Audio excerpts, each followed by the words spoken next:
Hi everyone, in this video I'm going to show you how to turn off X or Twitter sensitive content. So from your X account, go on, tap your profile icon on the upper left corner.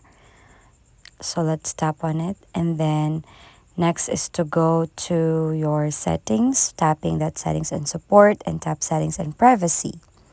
So once you're in there, you have to tap on privacy and safety, so you can manage your informations here by tapping the content that you see, so you can decide what you see on X based on your preference, like topics and interest. So if you wish to display media that contains sensitive content, you can just toggle that on, and if you don't want, then just turn it off. So by tapping on the search settings, you'll be able to see here if you wish to turn on or turn off the hide sensitive content that prevents posts with potential sensitive content from display in your search results. So that's it. If you find this helpful, please don't forget to give us a like and subscribe.